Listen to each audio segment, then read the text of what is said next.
你听说过香蕉也能做蛋糕吗？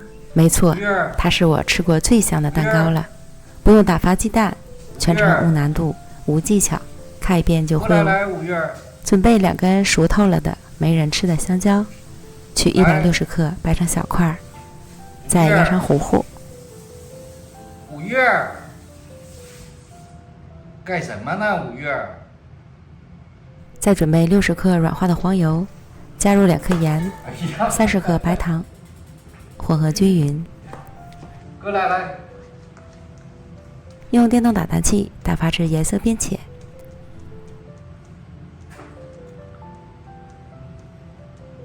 然后分3次加入70克全蛋液，每加入1次蛋液，都要与黄油糊完全混合均匀后，再加入下一次。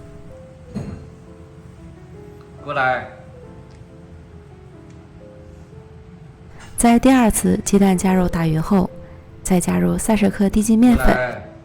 由于蛋液的添加量比较大，先加入少许粉，可以防止油蛋分离。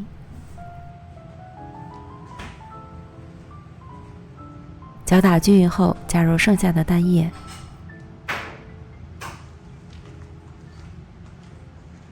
再次混合均匀。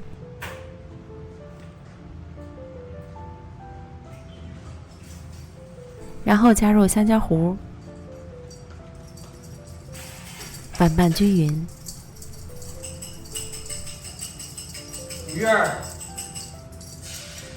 来5月。再筛入120克低筋面粉和4克5氯泡打粉，去哪来5月？拌匀。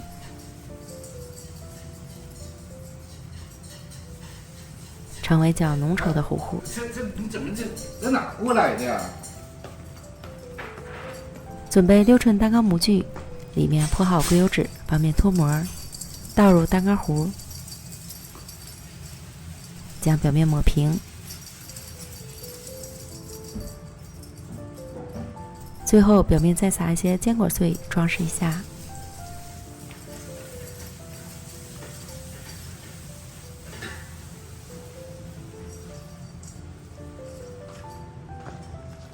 然后送进预热好的烤箱，上下火170度，烤45分钟。时间和温度还要根据自家烤箱的脾气来调整。烤至表面上色满意即可出炉。出炉后直接脱模，防止底部潮湿。